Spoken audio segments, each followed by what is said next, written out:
नमस्कार, बहुत स्वागत है आपका न्यूज 18 के डिजिटल प्लेटफॉर्म पर। अमेरिकी राष्ट्रपति डोनाल्ड ट्रंप ने दावा यह किया है कि ईरान के साथ युद्ध खत्म करने वाला समझौता वीकेंड तक हो सकता है। हालांकि ईरान ने उनके दावों का खंडन करते हुए कहा कि अभी किसी डील पर अंतिम फैसला नहीं हुआ है। ट्रंप का बयान भी कई सवाल खड़े कर रहा है। सवाल ये उठ रहा है कि क्या कोई डील फाइनल है भी या नहीं। अमेरिकी राष्ट्रपति डोनाल्ड ट्रंप ने गुरुवार को दावा यह किया, अमेरिका और ईरान के बीच युद्ध खत्म हो गया है और इससे जुड़ा बड़ा समझौता लगभग तय हो चुका है। इस पर वीकेंड तक हस्ताक्षर हो सकते हैं। उन्होंने कहा, ईरान इस बात पर तैयार है कि वो कभी न्यूक्लियर बॉम्ब नहीं बनाएगा। लेकिन ट्रंप के इस ऐलान के कुछ ही घंटों बाद ईरान ने उनके दावों को ठंडा कर दिया। ईरान ने यह साफ कहा है कि किसी समझौते पर अभी अंतिम फैसला नहीं हुआ। ट्रंप ने व्हाइट हाउस में पत्रकारों से कहा, हमने ईरान के साथ युद्ध को लेकर शानदार समझौता कर लिया है। उन्होंने ये भी दावा किया है कि हॉर्मुज जल डमरू मध्य समझौते पर हस्ताक्षर होते ही फिर से पूरी तरह खुल जाएगा और उपराष्ट्रपति जेडी वेंस अमेरिका की ओर से समझौते पर साइन कर सकते हैं। राष्ट्रपति ट्रंप ने दावा यह किया है कि ईरान ने न सिर्फ परमाणु हथियार विकसित नहीं करने बल्कि उन्हें खरीदने से भी सहमति जो है जताई है।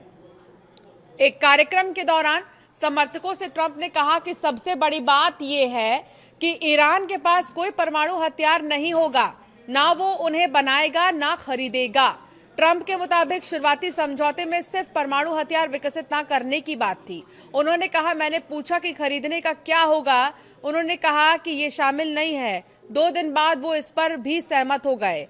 हमें वो सब मिल गया जो हम चाहते थे। ट्रंप ने फैसला तब लिया है जब कथित तौर पर वो ईरान पर फिर हमला करने जा रहे थे। लेकिन ईरान के विदेश मंत्रालय के प्रवक्ता इस्माइल बगाई ने ट्रंप के दावों का खंडन करते हुए कहा है कि बातचीत के कई हिस्से जरूर तैयार हो चुके हैं, लेकिन ईरान ने अभी किसी भी तरीके से समझौते पर अंतिम निर्णय नहीं लिया। उन्होंने कहा है कि तेहरान अपनी रेड लाइन से कोई समझौता नहीं करेगा। ट्रंप का बयान कई सवाल खड़े कर रहा है। एक तरफ उन्होंने कहा हमने समझौता कर लिया, दूसरी तरफ उन्होंने उसी समझौते को बहुत मजबूत लेकिन थोड़ा कंसेप्चुअल मेमोरेंडम ऑफ अंडरस्टैंडिंग बताया है, यानी डील पूरी तरह पक्की है या अभी सिर्फ सिद्धांत स्तर पर है। इस पर उनके बयान में ही स्पष्टता नहीं दिखी। यही नहीं, ट्रंप ने सोशल मीडिया पर दावा किया है कि समझौते को क्षेत्र के कई देशों का समर्थन मिल चुका है। उन्होंने इजराइल, सऊदी अरब, यूएई, कतर, तुर्की, पाकिस्तान, बहरीन, कुवैत, जॉर्डन और मिस्र का नाम लिया। लेकिन हैरानी की बात तो ये रही कि इस सूची में खुद ईरान का नाम शामिल नहीं था। मार्च से ही ट्रंप कई बार कह चुके हैं कि ईरान के साथ समझौता बहुत करीब है। हालांकि इसी दौरान दोनों देशों के बीच हमले और जवाबी हमले जारी हैं। अप्रैल में घोषित युद्ध विराम भी कई बार टूटने की कगार पर पहुंच चुका है।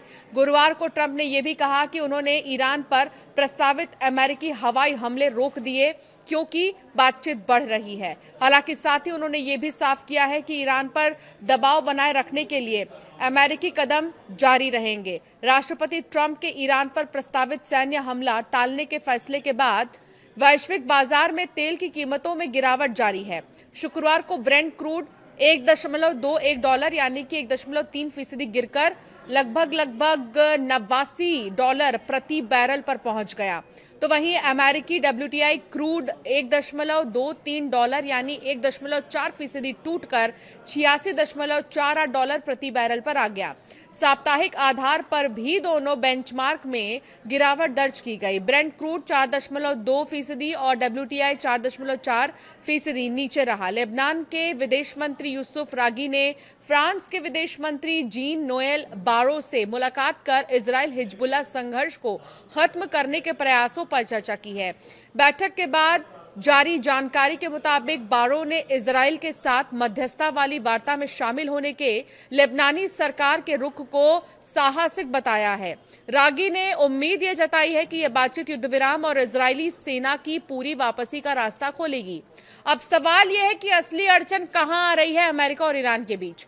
अमेरिका ये चाहता है कि ईरान परमाणु हथियार विकसित ना कर सके और अपने परमाणु कार्यक्रम पर सख्त सीमाएं स्वीकार करे।